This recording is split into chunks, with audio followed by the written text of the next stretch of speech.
how do people access pleasure? I've never been able to access pleasure. I felt like for 49 years I was stuck in the story I was telling myself was pleasure wasn't in the cards for me.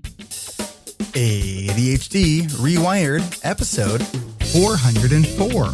This is the podcast for those of us with really good intentions and a slightly wandering attention. I'm Eric Tivers. I'm a licensed clinical social worker by training and a coach by design. I'm your host, and I have ADHD. ADHD Rewired is more than just a podcast. We are a community. We are wired for connection, and you are not alone. Go to ADHDrewired.com to learn how you can join us in our free and secret Facebook group. Get additional resources for every episode, including links to any resources we mention on today's show. You can support us on Patreon, sign up for our email newsletter. You can request podcast postcards to distribute to your clients and support groups. Learn all about our award-winning coaching and accountability groups. You can co-work with us in our Adult Study Hall virtual membership community. You can do all of these things by going to our website at ADHDrewired.com. We know that starting is the hardest part, so let's get started.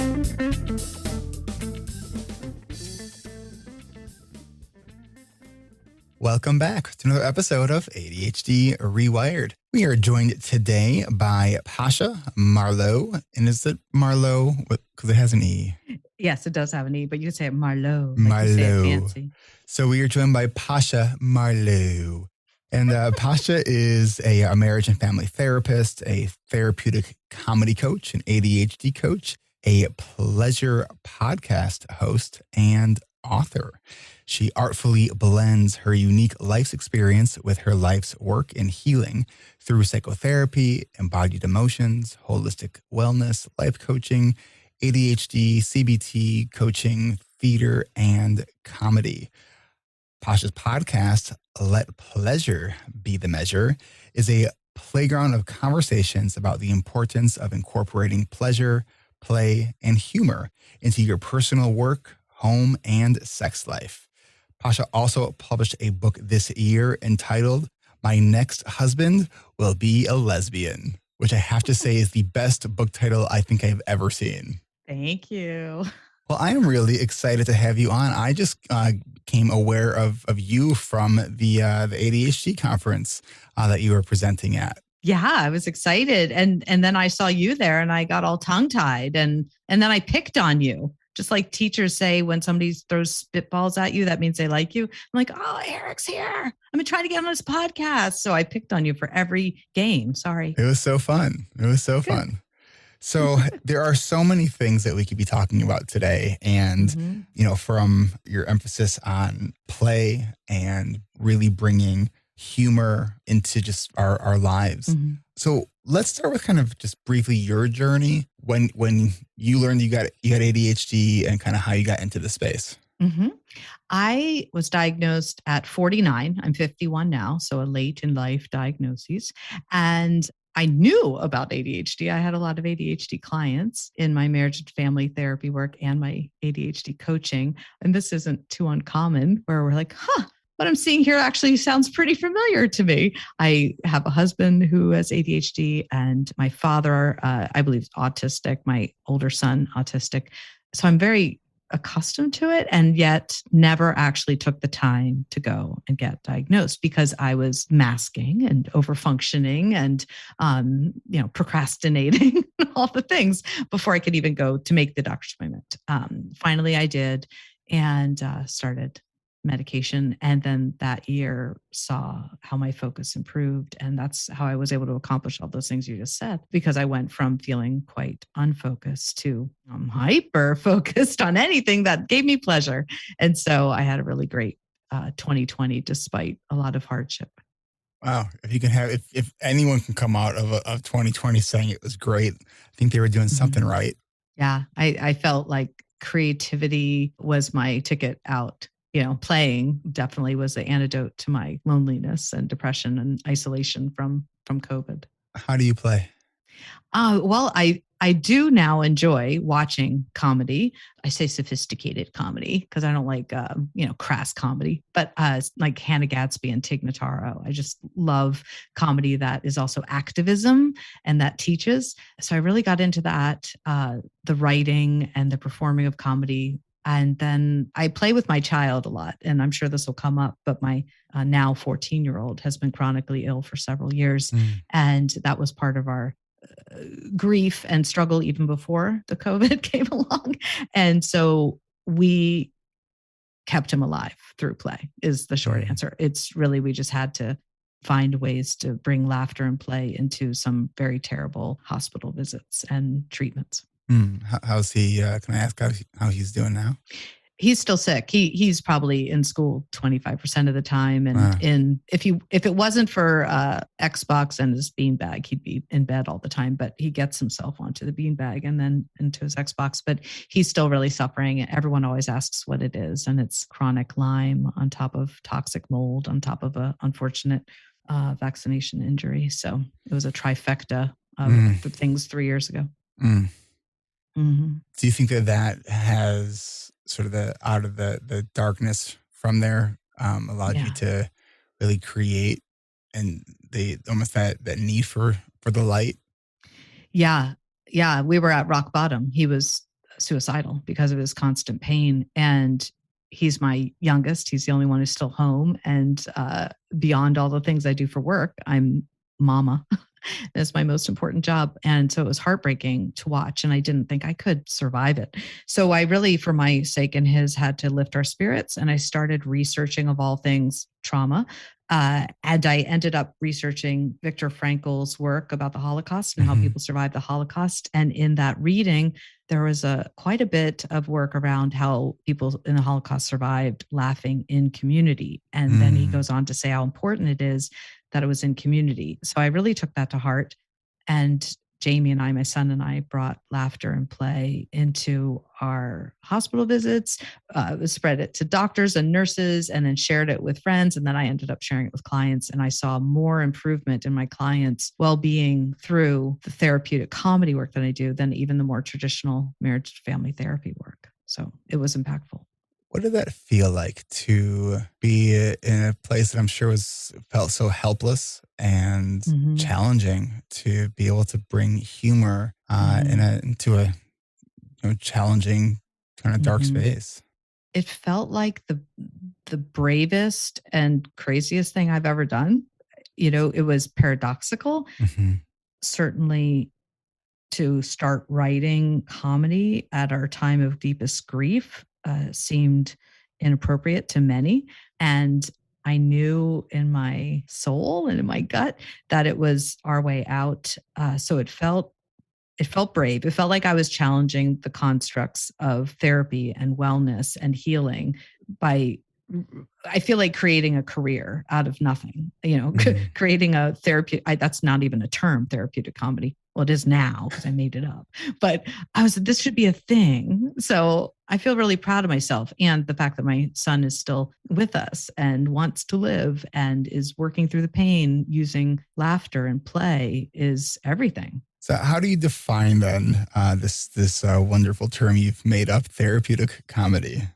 I think it's the paradox. It's noticing that in every moment, potentially in every breath, there could be darkness and light and pain and pleasure, trauma and comedy.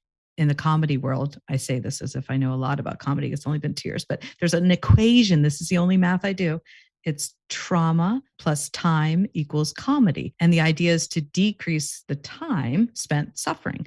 And so given that, I feel like that's really tangible. We can, go through a crisis or a trauma or stress.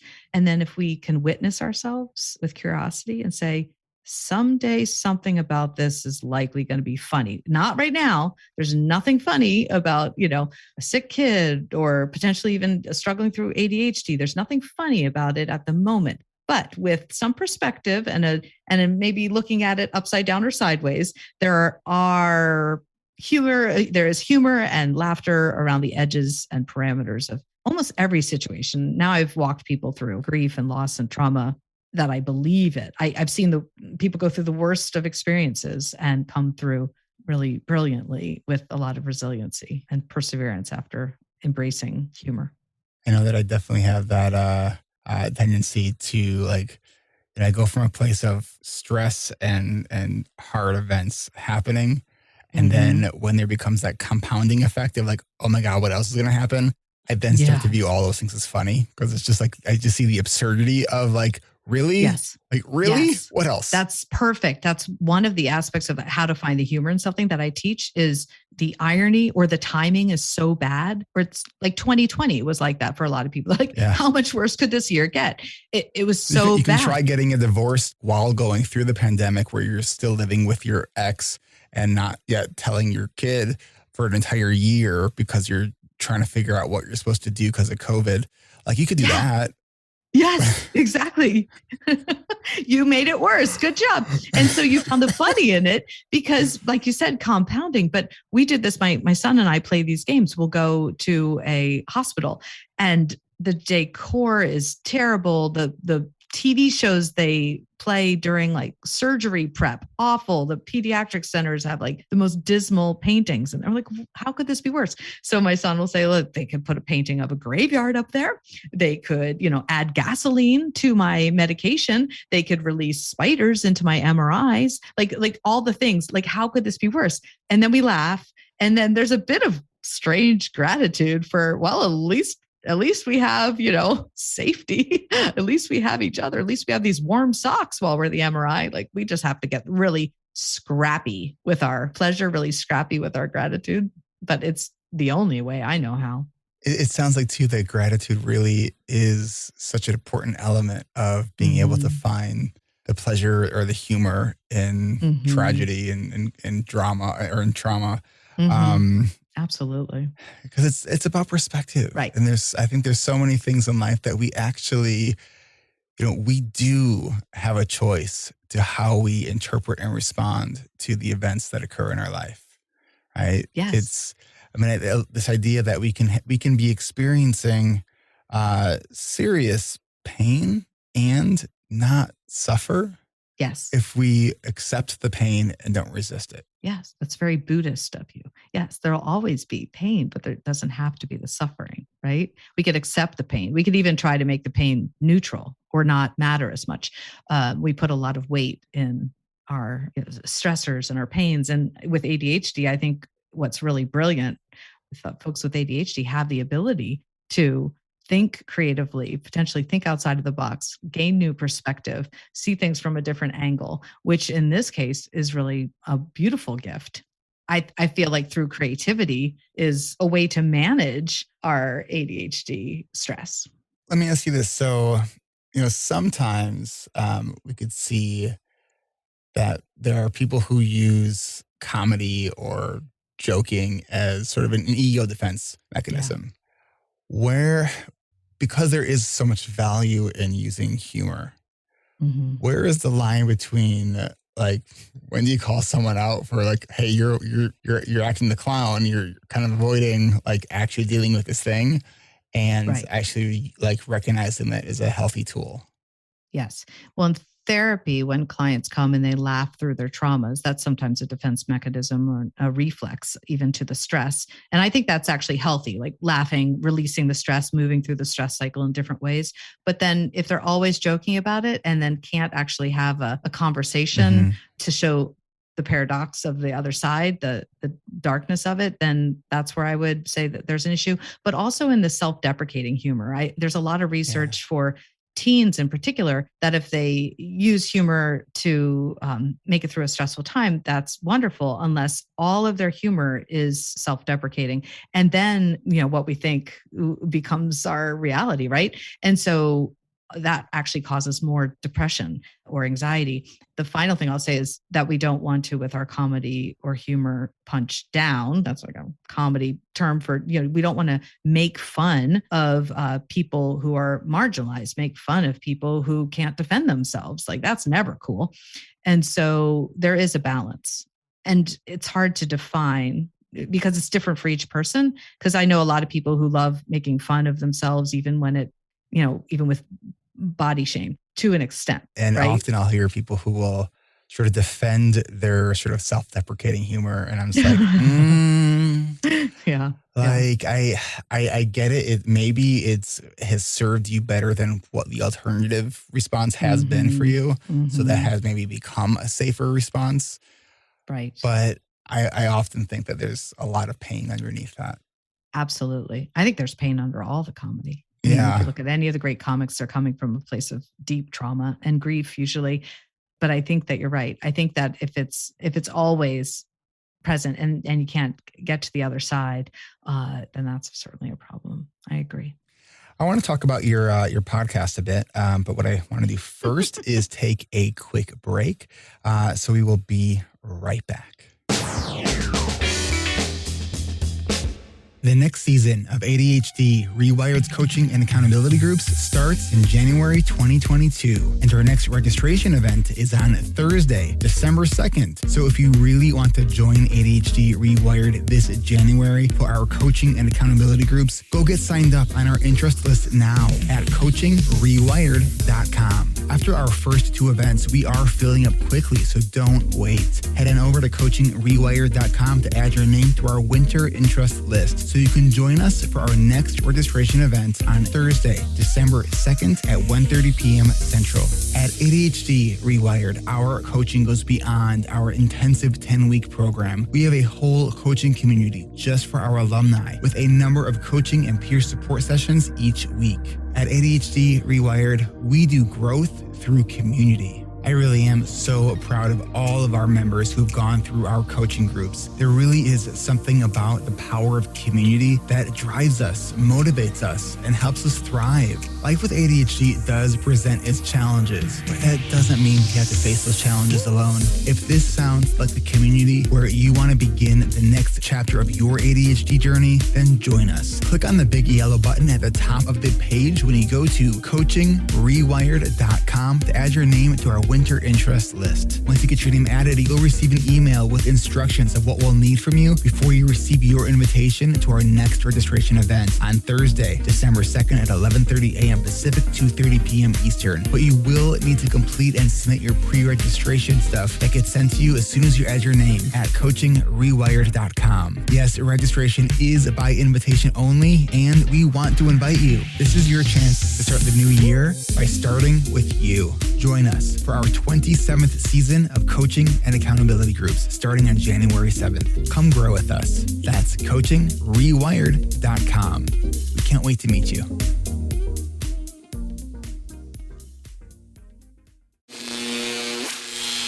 All right, we are back with Pasha Marlowe. You need to say it that way, by the way. So let pleasure be the measure. So tell me about this podcast. It all came from the same place. I was wanting to die. My son was wanting to die. And I thought, how do people access pleasure? I've never been able to access pleasure. I felt like for 49 years, I was stuck in the story I was telling myself was pleasure wasn't in the cards for me, or joy and play weren't in the cards for me, or what is there to laugh at? Life is so heavy and dark and hard. So I just fiercely decided to do the opposite of what I was feeling, which is another tool, by the way, for those of you with ADHD out there. Try it on. Do the opposite of what you're feeling, or think the opposite of what you're thinking. And so I did that. I played with myself, for lack of better words, and I decided what would be the hardest thing for me to do right now. And so in the beginning, my podcast was talking about, our pleasure is not all about sex and sensuality and sexuality, although it can be. Pleasure could be using good toilet paper or a special mug in the morning for your coffee. And so I started talking about how we can sprinkle pleasure onto our shittiest of days. And it became this self-care beyond what we define self-care as. I never do whatever nail massagey things, bath things that people talk about. My self-care and my self-love and self-worth come from my pleasure practices, which look different for me than they do for anybody. I really enjoy scaring myself, like doing things that are scary, like podcasts or improv or writing a book. To me, those were scary ways to be visible. And that kept me engaged. And I found great pleasure in it because it lit me up. And so that was my way out. But other people made sourdough bread, apparently, or something. I don't know what they did during COVID, but everyone had a different path to pleasure to get through that year and now still. You mentioned about this idea of doing like the opposite of what you would think. I'm listening to this what's the book called? It's a leadership book called Where the Action Is, the meetings that make or break your organizations. I've been reading and listening to a lot of just stuff on leadership as my business is growing and trying to be a competent leader and learning how to just run more efficient meetings and better meetings. And one of the things that in this book it asked was, what are the beliefs that I have about meetings that aren't helpful? And so, so I paused the audio and wrote this down. And then it says, how can I act as if the opposite are true? So my belief is that meetings are exhausting, which then led to the question, what can I do to act as if meetings are energizing? Brilliant. And I've just been like and this is just this morning as I'm kind of percolating on this question. And I'm just kind of really, I don't know what the answer is yet, but I'm really excited about it because like there are types of interactions that I have with people that are totally energizing and exciting. Yes. So what I want to do now is sort of play with this idea. How can I make meetings more exciting and energizing? I love that. And I talk to people a lot about meetings and work related things, that play is the opposite of perfection and often the antidote for boredom and redundancy and all the aspects that we don't like about things like meetings. And so my brain is firing up to think about ways to bring in anything from movement to laughter to improv games, or having them change their seats or change their background. I find that the simplest things can often change our energy and our perspective. And I think I played this game with you all at the conference, but even just the opposite of how you're feeling. Like, how are you doing today? It's opposite day. Tell me how you're doing, but pretend it's opposite day. And then interesting truth telling comes out on a deeper level because they're able to, be a little bit more protected by the game, but you end up knowing the truth of how they're feeling. So it's a really fun meeting game. So, Pasha, how are you feeling today? Right now, I am bored. I do not have to pee at all, and I am not at all worried about other things you're going to ask that I'm not prepared for. How about you, Eric? Well, I'm not hungry. I don't have a little bit of a headache, and I am just kind of just tired of this conversation. Yeah. Thank you. It's cool because there'll be people in the room. They're like, they don't actually quite get the game. And so then they're nurturing or taking care of the person when they say, I'm really sad, if that's the case. So it takes a moment, but of course, with ADHD, like it's a good thing if our brains are a little bit more activated and there's something slightly confusing or new or a novelty I did in notice conversation. that it was like taxing my working memory a little bit because it's like first you have to identify how am I actually feeling. Exactly. And then while holding that thought, I have to sort of manipulate that to say the opposite of what I'm actually doing, which,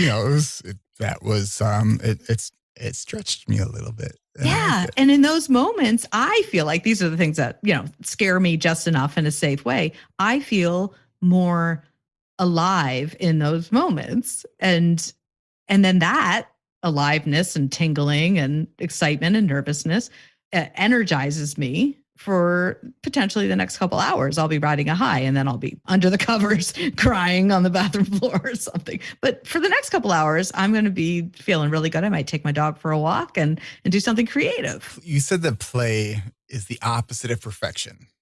Will you just kind of maybe riff off of that idea? Because I found that really interesting.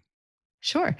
I'll speak from an ADHD perspective that often when we have ADHD, we're waiting for the perfect moment to the perfect planner, and then the perfect moment to sit down and put things in the planner, and then the perfect pen to use while we write in our planner, and the perfect stickers to put in it, and on and on and on. Where we're never going to take a walk unless it's between 60 and 70 degrees and not at all humid, and our dog is groomed, or whatever we think that has to be in place before we do something.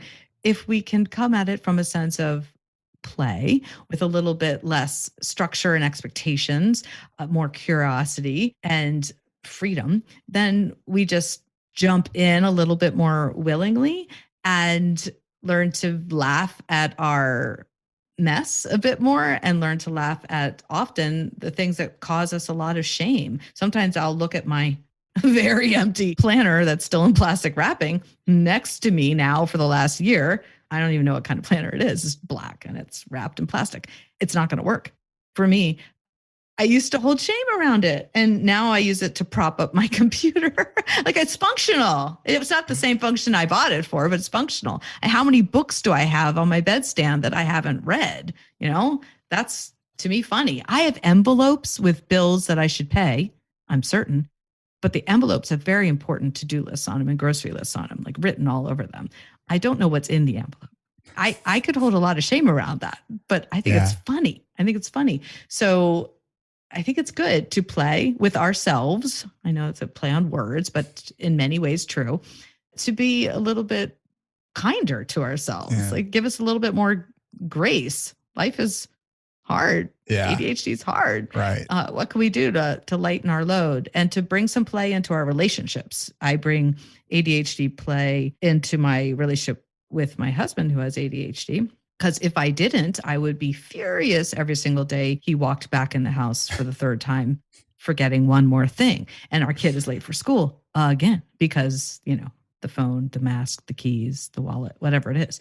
And I used to say, what did you forget? Like, you know, really, what is it now? And now I look around the house and I try to find the things. It's like a hide and seek game. Like, I get into the scavenger hunt aspect of it, and I find them and I stand at the door and I hold as many of the things as I know he's going to forget right there at the door. It's really funny. As you were saying that, I was thinking of my girlfriend who just recently, she's getting ready to leave my house, and she goes, I'll see you in a minute when I come back when I realize that I forgot something. Like, Exactly. So that's making fun of ourselves, but it's in a healthy way. You know, we're calling ourselves out, and we're really opening up space for the other person to also laugh a bit about it and not get angry or resentful. And then potentially opening up to a conversation about it when we have time, because now it's out there. We're not holding it in as shame and anger. Yeah, that ability to hold space for sort of the multiplicity of various emotions all at the same time. You know, it's like you can be really upset about something and laugh at it at the same time, and that doesn't mean you're manic, right? Like, no, exactly. You know, I think it's being able to tap into that sort of the richness and complexity of the human experience. Absolutely. I love that. And I think within the ADHD community, there's a sense already that gamifying mundane tasks is a good idea. But I know people who feel like, oh, to gamify is silly or immature. That's not really the professional way to do it, or this isn't what a leader would do. But I've read now so much research that leaders who embrace play and imperfections and are vulnerable are actually more respected, seen as more trustworthy, and their employees are more engaged and willing to be loyal. So I say play is productivity. Play is productivity. If you want to look at it that way. You've all these really just great phrases. I'm writing all of these down and wondering what I'm going to do with these things that I'm writing down. I should write them down. I'm glad you are, because they just come out of my mouth and I don't know what I'm saying. It's so funny how I have people in my community who will like say back to me phrases that I often say. And I'm like, I say that? Oh, that's smart. Cool. Yeah, that sounds good. Sometimes if I'm having a really hard day, I'll call a good friend and I'll say something I say, like say something that I teach. And they'll say, you should ground, you should take deep breaths, you should watch a comedy show. I'm like, oh, thank you. I forgot all those tools because I was stuck in my trauma, or I was stuck in my drama, you know, and I forget what I know. Let's take another quick break. And when we come back, I want to talk to you a little bit more about your book that you just recently wrote, and anything else that you got going on. So we will be right back.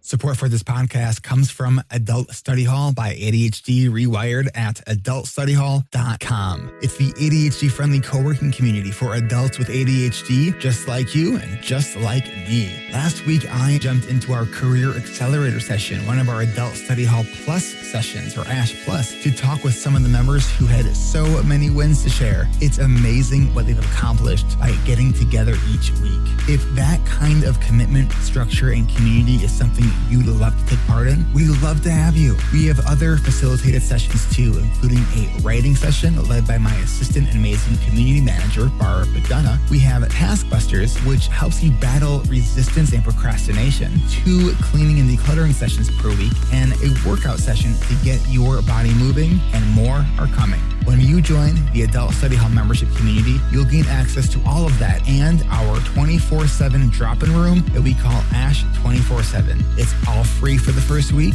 then only $19.99 a month, and you can cancel anytime that you want. Whether you're looking for real-time accountability in our 24/7 drop-in room or guided and facilitated sessions with more structure to jumpstart your next job search, a decluttering project, or the next chapter of your book, join us. It really is the place where adults with ADHD brains can get together, work together, and where we can belong. Go to adultstudyhall.com to learn more about our current ASH Plus events. Join me and other ADHD brains for real-time accountability. You might even spot some of ADHD Rewired's podcast family working in our ASH 24/7 drop-in room too. That's adultstudyhall.com. We'll see you there. Support for ADHD Rewired comes from our patrons over at ADHDrewired.com/Patreon. We want to thank Juliet, Angie, Eileen, and Moni for becoming patrons over at ADHDrewired.com/Patreon. Thank you. Perks for becoming a patron include getting ad-free episodes of this podcast at just $5 a month. When you set up, you can get the ad-free episodes in a separate podcast feed added to your favorite podcast player. If you're looking for extra support, members at $25 a month can join me every 4th Tuesday of the month for a group coaching call on Zoom. Really, I am so thankful for all of our patrons. No matter your contribution, I am really grateful for your support. If you're not a patron yet, but you want to join the Patreon community and get some extra perks, and if you are in a position where you can become a patron, consider joining us over at ADHDrewired.com/Patreon and become a patron today. Perks start at just $5 a month, and support can start at any amount that works for you. That's ADHDrewired.com/Patreon. And thank you so much.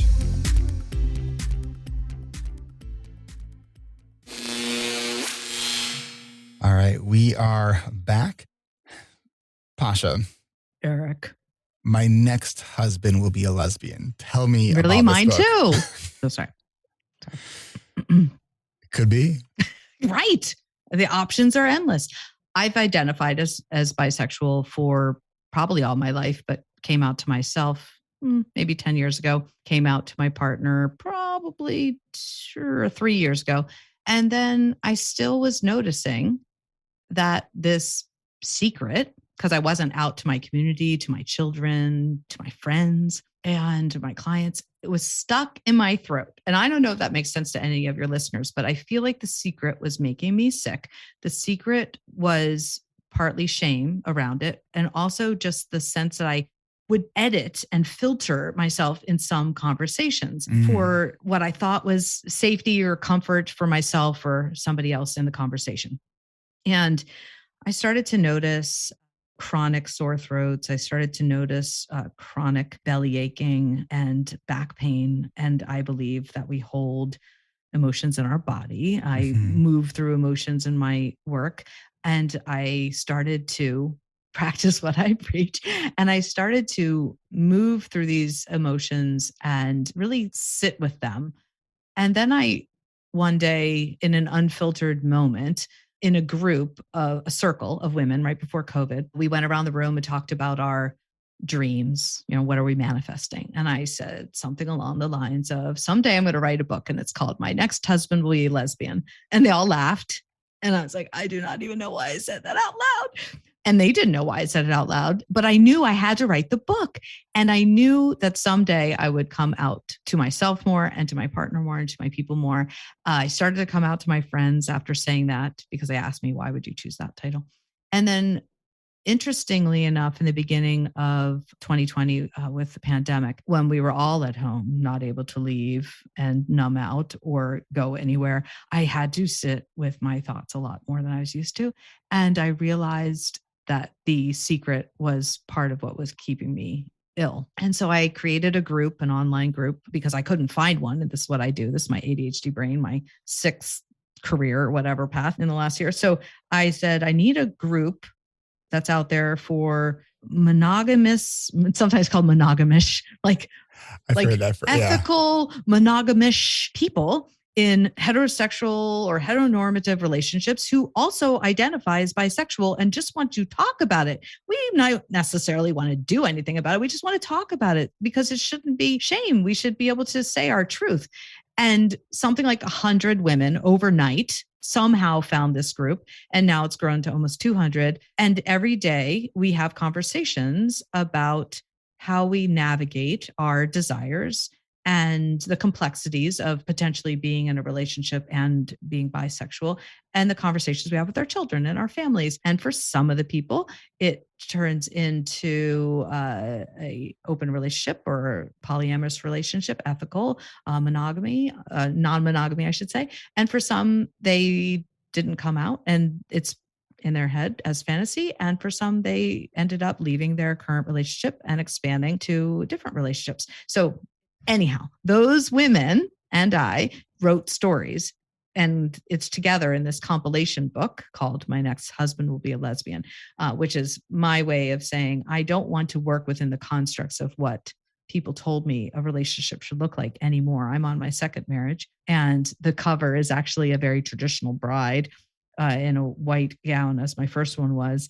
And underneath is one very uncomfortable high heel shoe. And the other one is this fun flowered red lace up boot. And so it's a little like, I'm here, but you can't see me because I'm stuck in the constructs of society. And once I decided to write the book, and I told my partner I would, I don't think he believed me.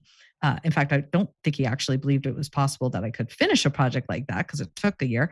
When I got the box and unveiled the book, he's like, wait a minute, it's published? Wait, you're not going to let people read it, are you? Like, yes. And there's a book tour and book signings and it's going to bookstores and it's on Amazon. So it's a real thing.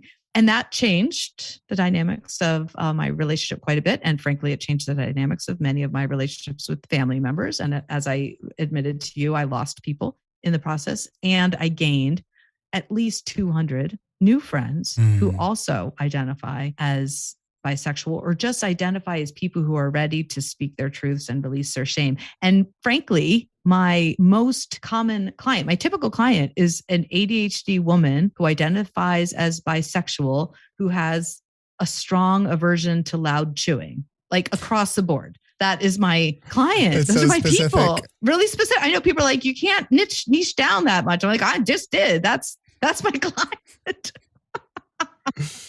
Oh my goodness.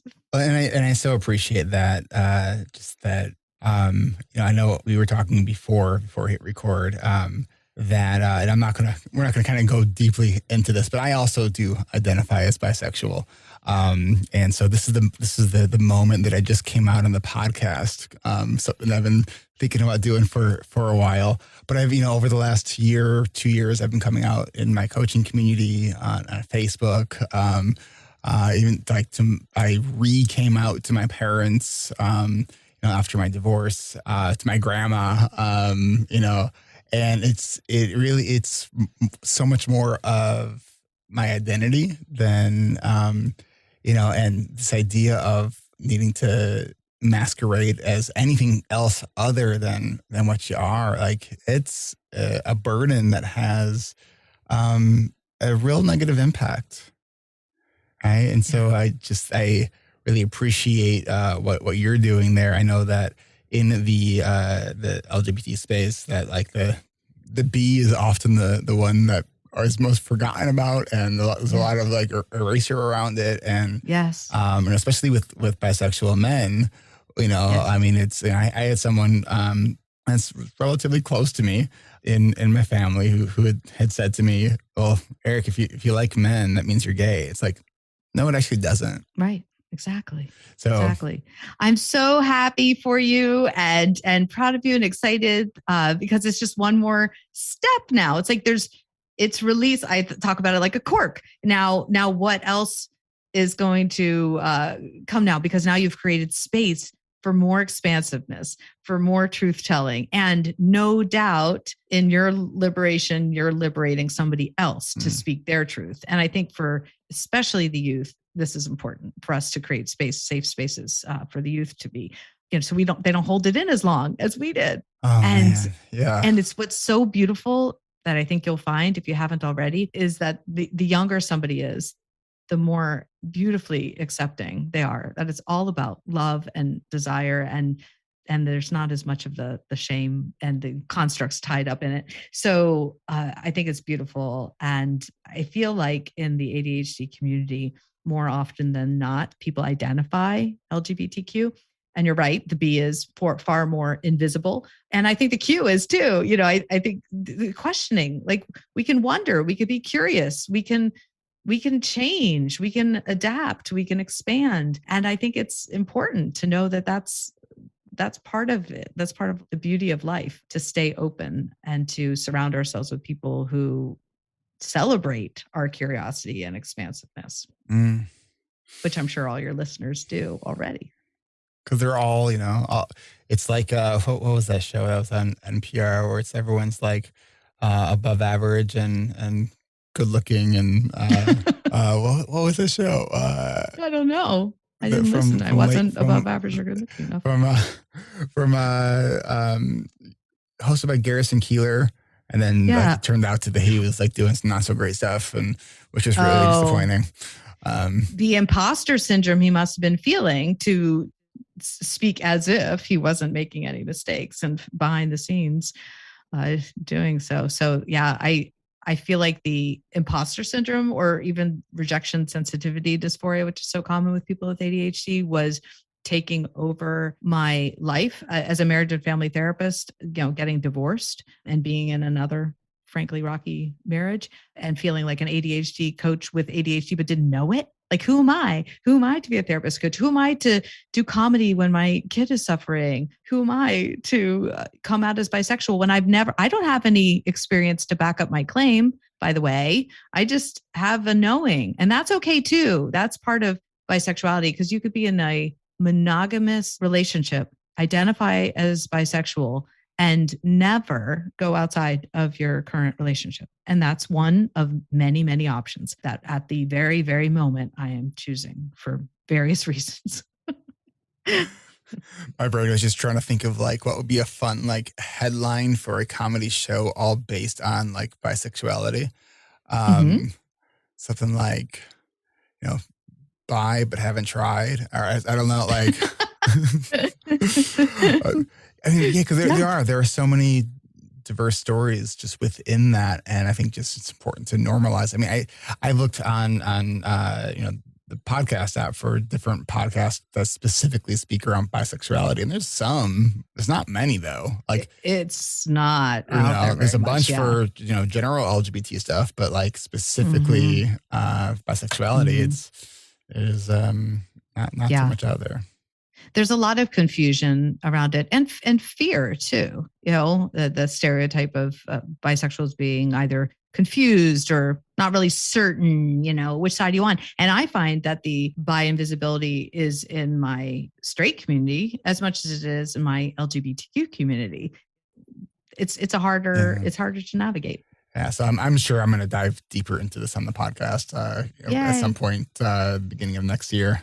I probably want to have an episode, maybe like called the gayest episode ever. And we just explore all different sort of aspects of, LGBT and ADHD. Yeah. Fun. It sounds fun, doesn't it? I mean, it's like, It does. And it's a fun, obviously gay versus queer. You'll have, some terminology aspects there, but I think the play on words on gay being playful and curious is wonderful. That's what I'm hoping. As soon as I thought that idea, I'm like, I love the idea. And I wonder how many people are going to like shoot me like mean emails before they even listen to the. Oh, right. Just by the title. I don't know. I certainly find that those people, and this will unfortunately include people in my family who were not accepting or ready to have the conversation, or just not, there were the people in my life who I struggled with the most, who were toxic. But once I let them go to the extent I needed to, so they weren't continuously hurting me or rejecting me, I created so much space for new relationships. And so for any listeners you lose, you'll gain twice as many, I believe. Yeah. I mean, shit, we only have one life, let's live the life that is authentically ours to live, and owning our story. There's so much freedom in owning our story versus, running from it, from hiding from it. Because that's exhausting, like having to hide and run from who we really are. I don't wish that on anybody. I agree. When I do my comedy shows, and I usually in a coaching group have 6 or 8 participants in there, and they tell their story through the lens of humor. And it's usually the stories they've been holding as secrets inside of themselves all their life. And often they say, I can't do this because my parents are still alive, or my ex-husband's still alive, or my children will hear it. And there's this fear that they'll be seen. And that's the point. Let's be visible. Let's be seen. Let's take our power back. And then the smile that comes over their face after they've done their 3 minutes of comedy and told their story, it's just, I have goosebumps all over my body. It opens them up to not necessarily doing more comedy or performing, but every single person who's had that experience goes on to do something. And it might be asking for a raise, or, finally doing that TED Talk, or asking somebody out who they've been scared to approach. Whatever it is, it releases that feeling that, oh, that's what I've been scared of all my life. I've been scared of these people judging me, or scared of saying these words, and I just did it. So if I just did the scariest thing, then what's scary anymore? I could do anything. And it's really empowering. I love that. Pasha Marlowe, thank you so much for coming on and spending this time with me. Let's see, the website is pashamarlowe.com / is that hashtag Pasha? I have no idea. My website is just pashamarlowe.com. I'm on Facebook and Instagram, Pasha Marlowe. I'm really easy to find because I am the only, get this, Pasha Marlowe in the entire world, or at least on social media. So yeah, very easy to find. Awesome. I'm happy to talk to anybody about, frankly, anything, but even ADHD. Any final thoughts? Well, I'm so excited to have finally had the chance to meet you, and you're not nearly as scary as I thought you would be. I, in all honesty, really appreciate your vulnerability, your authenticity, and I honor your truth telling today. And I'm glad that you feel safe in the space sharing. So thank you. Well, I appreciate that very much. All right. Well, we'll catch you next time. Thank you, everybody. This is Eric Tivers. Thank you for listening, and congratulations for making it to the end. ADHD Rewired is more than just a podcast. We are a community focused on learning, growing, and connection. The website is ADHDrewired.com. You can find time-stamped summaries and additional resources for each episode. Apply to join our free and secret Facebook community. Learn more about our award-winning intensive online video-based coaching and accountability groups. Join the Adult Study Hall virtual co-working membership community. Find all the other podcasts on the ADHD Rewired Podcast Network. Sign up for my email newsletter to get exclusive content that you won't hear anywhere else. And use the search tool to find episodes on specific topics. You can do all of this at ADHDrewired.com. While you're there, click on the Patreon button. If you are a regular listener, consider making a monthly contribution by becoming a patron. If you are able to financially support my work, it would mean a lot. This show is free to you, the listener, but it's not free to produce. Plus, patrons get cool perks like ad-free episodes and access to recordings of coaching calls, and $25 a month patrons and join me once a month for a group coaching call. You can follow me on Twitter at Eric Tivers. You can like our Facebook page at facebook.com/ADHD Rewired. If you're a coach, therapist, or related professional, connect with me on LinkedIn at linkedin.com/Eric Tivers. Subscribe to ADHD Rewired on YouTube to see selective interviews and other videos I've made. Podcasts change lives. You can make a difference in someone's life by spreading the word about this podcast. Mention it in your online communities on Facebook, Twitter, Reddit, or wherever you hang out online. And be sure to share it with your friends, family, your therapists, your coaches, doctors, siblings, parents. And if you, your coach, therapist, doctor, or ADHD support group leader would like a pack of podcast postcards to hand out, you can request those at the website, ADHDrewired.com. If you are a member of CHAD, ADA, or any other ADHD support group, please be sure to tell them about this show and all the shows on the ADHD Rewired Podcast Network. You can even show them how to download it on their phone. And if you really loved this particular episode, please hit share on your podcast player.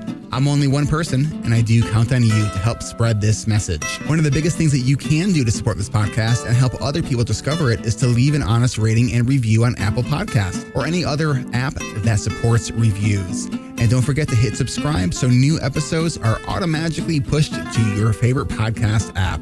Looking for more ways to listen and learn? Get a free audiobook and a 30-day free trial at Audible by going to audibletrial.com/ADHD Rewired. Here is my list of must-listen-to audiobooks updated July 2021. Nonviolent Communication by Marshall Rosenberg. Attached by Amir Levin and Rachel Heller. Atomic Habits by James Clear. The 5 Dysfunctions of a Team by Patrick Lencioni. Crucial Conversations by Carrie Patterson.